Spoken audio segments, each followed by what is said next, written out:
Good evening, everybody. Welcome to St. Johann, or St. Johannes, if you want to see it, particularly Canary festive here in Austria. We have found a bit of shade and a bit of cover to bring you through the team news for Norwich City tonight against Hoffenheim in the penultimate friendly here. I'll just spin you around and give you a little bit of the view that we are working with at this moment in time. Brilliant scenery here, and the Norwich City team is out, and I must confess I probably should have got it up in front of me, which I now have. So it's Gunn in goal, Stacey, Hamley, Hills and Montoya as the back four, Nunez, Sarah and Kenny McLean as the midfield three, Rowe, Sainz and Sargent as the front three. The subs: Long, Barden, Duffy, Warner, Adeboyega, Christene, of course, we'll come back to him I'm sure in a moment, Reneka, Forsyth, Hernandez, Gibbs, Kamara and Miles. But Paddy, let's speak about a few of the players who aren't involved tonight. Jose Cordova, first and foremost, what can you tell us on him? Just a knock, tightness in his thigh, so no risk to be taking, precautions all the way, as was Shane Duffy, fashion act earlier in pre-season. I'm sure there's one or two others as well that put your mind to it, but that's where we are out here training. It's a bloke, because he would have started, and he needs to assimilate as quickly as possible, but you're not going to take any risks, because I look down and a lot of players coming up for their, I hasten to use the word warm up, as it's 29.2 degrees here in Austria, but that's basically why.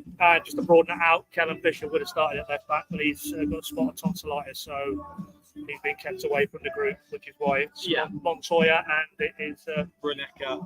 And obviously we've got Christene. Is that right? Yeah. Christene, there you go. Thank you, Neil. Christene, who signed today. So we'll come back to him. Yeah. Adam Idah, not involved. I think tell us what you think, or maybe what the reasoning is to why. Because he missed Friday as well, didn't he, with a slight knock? Yeah, I think we'll probably hear from Johannes after the game on that whole situation. But in terms of, I think the reports were in Scotland about his delayed arrival to the group.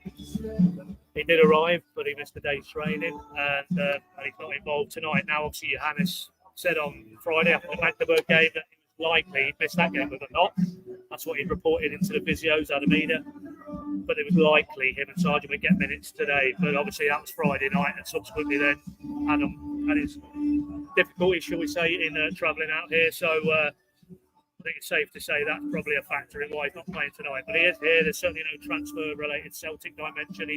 He's off and away, and he's tying up a deal to get that, put a line through that.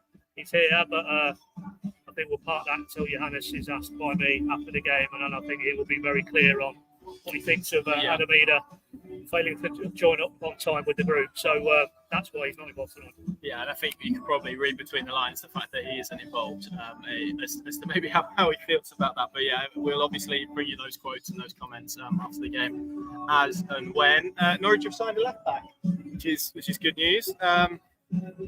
You're going to say, I've forgotten how to pronounce it again. Crescenzi, who has joined from Aston Villa today. We believe for a seven-figure sum. Potentially rising to in total, which is a commitment from Norwich City. Now, we'd heard a few mumblings yesterday that there was a medical being done, but not we didn't have the name. It's, I think, always nice for everybody when a transfer like this happens. Can I take back our butchered pronunciation? It's Cresena. Right. Okay, but he is here. He undertook his medical yesterday, as we just said, and he's linked up immediately on the bench. We probably expect him to get some minutes for that. Yeah, that's the plan. Yeah, and as I say, the knock-on impact of Kellen Fisher not being available tonight is Montoya starts.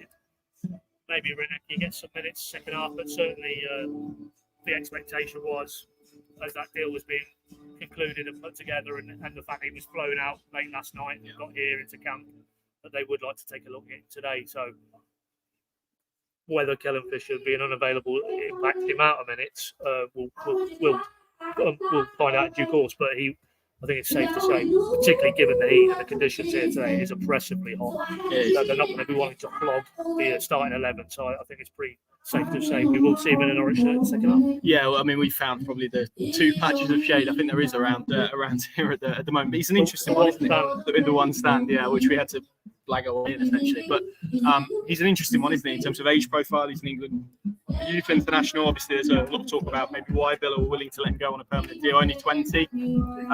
They've got quite a few left backs, haven't they? So I think it's a pecking order thing rather than an ability thing. But had a loan at Blackburn. It's a really interesting type of player that Norwich City signed.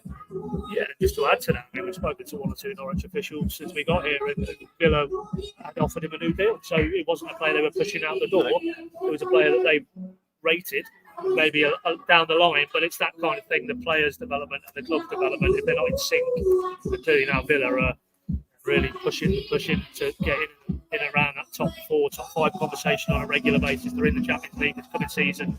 His pathway is probably now different to what it was 12, 18 months ago. Had a very decent, by all accounts, loan at Blackburn, and the potential is there. And the aim. Is this your playlist? Someone's asked. No, there's nothing to do with me. No. It was Bruce Springsteen, maybe, but nothing to do with me. But back to the more important matter is length of contract and the fact they've paid, as you say, potentially a 7-figure deal. Tells you what they think of the potential, and that's what it is at this moment, as it is to a degree, or maybe less so with Cordova. And now in the hands of Johannes Torop and his coaching prowess, can he really mould raw material into something which is ideally a valuable asset for Norwich's first team, but then maybe down the track, he outgrows Norwich maybe with the rate of their development, and then you're talking major resale value in the market. Yeah, and that's reflected with the contract they've given. Was it 4 with an option? It's a really it's a contract that commits Norwich to him as much as anything else. And I think given what he's had in his career, a couple of loan spells away, you're seeing Ian Matson arrive at Villa. You're seeing a load of left backs in front of you. It probably does make sense. Lucas Digne, others, and it probably does make sense to go out and try and find somewhere a bit more of a permanent base for him, and he'll get that here. And he's obviously much more accelerated in terms of the pecking order, at least at the moment, because of the limited amount there are. So it is a really interesting one. And obviously, we'll hope to see him today. But in terms of profile of player, what should we expect to see from him? Because it's a very specific position, isn't it, from the way Norwich like to build up? Well, on that point, Connor, I mean, again, we've spoken to 1 or 2 very close to this deal, shall we say, and that they see him very much as to draw a parallel. He's not a Yanulis. He's not going to bob on the overlap and try to get balls into the box. He is very much a defender. Good in one-on-one situations. So, in other words, the way that Norwich are going to play that rest defence is so important, and players who have the pace almost to get themselves out of trouble and can be trusted to go one-on-one. He, by all accounts, physically, Premier League physicality is what we've been told. And then the final point is the one you alluded to, Connor, the shuffling along right back, in this case Jack Stacey being allowed to almost the freedom to go and provide that width.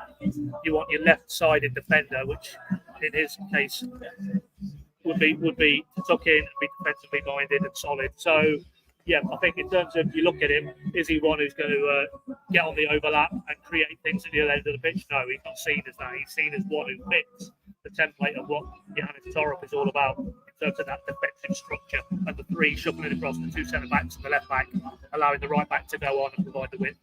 And I think as it found out, he's on the flight behind us yesterday, wasn't he? I think it's the way it worked out in the end. So, hey ho, it would have been a little bit later, but never mind. This is a test, though, Paddy. It's really interesting, isn't it? We've seen so far throughout pre-season, really, Norwich have targeted a high calibre of opposition. The 2 teams in Belgium who are at the end of their pre-season, Club Brugge, obviously, who were the champions of Belgium. Throw in now a team who finished 7th in the Bundesliga. They're going to be thought they are preparing for a Europa League campaign straight into the group stages. It's a tough test anyway. Throw in 30-degree heat, and it is hot here, as you can see probably from our faces. It's not going to be an easy test, this one, is it, for Norwich? No, definitely not. No, in fact, as I say, the disruption that they wake up on the morning of today, or maybe last session yesterday, and your back 4 is Stacey, Hanley, Cordova, Fisher. That's not a million miles away from what it could look like at Oxford on the opening day. Obviously, a debate about the left back. But unfortunately, Fisher has to pull out, Cordova pulls out. And again, it's more experimentation, and that's probably at this stage of pre-season not what Johannes Torop was looking to do. They're the cards he's dealt against. It's worth reiterating. Bruges were good. These will probably just to answer this one, it would have been Hills, wouldn't it? So it would have been a Cordova and Hamlin back 4 with Fisher at left back. But and so that's the Norwich side of the equation. But they're playing even with all their players available that they wanted to play today. I think they would have had a very tough test against this team tonight. 7th in the top flight in Germany last season, in the Europa League, have been higher, have been in the Champions League. Not all that distant past. And Nagelsmann was there, so yeah. But again, is it about necessarily the scoreline tonight? It's absolutely not about a scoreline. It's about hopefully starting to see more patterns of play emerge of what Johannes Norwich looks like going back into the Championship, and maybe one or two more clues towards where his thinking's at for Oxford. Sorry, Brian. And honestly, the big plus for me in that 11, we haven't spoken about him, is Sargent. To have him back in leading. Well, I was going to come on to that point, but I was going to include Gunn in that as well. To have both of those guys back, obviously the number one goalkeeper, the number 9 striker, at any stage of pre-season really, but particularly at this stage where they've got now a good run at Oxford, it would be really good to see those guys complete as many minutes as they can today. Yeah, and two players who yeah, that's an interesting point. Parking the no sign. No signs in the squad, no. Should we hang on, step on Bill. Where's Longkey tonight? No Longkey. Yeah, he's got a really little strain of his body. There we go. Back to the free. There you go. Let's pick that up or not? Yeah, he's got a slight issue. He'll be back quicker than you'll see. But yeah, nothing serious on that, which is good. If there's anyone else who've missed shout outs, but I think that's probably it. Anyway, you're talking about Gunn and Sargent. Yeah, two, as I say, part any transfer related elements. They're two players, big players for Norwich, you feel, this season. And so the sooner that they can come in and work at the Torrent, the better, really. For me, really exciting to see Sargent in a Norwich team. You see who he's flanked with tonight. Science one side, Road the other. If they get the mix right in the central areas of the pitch, the chance creation, put Josh Sargent into a side creating chances in the Championship. And we saw what he did when he was fit last season in a David Wagner team. So what can he do in a Johannes Torrent side, which is geared up to create chances for their focal point? So that to me is most eye-catching thing. You can hear me. I was going to say that might be the place we have to cut it because of the PA. But thank you very much for watching, we'll be across our channels as well. We'll bring you the chats with Johannes Doctor up and etc. Thank you very much for watching. Catch you again soon.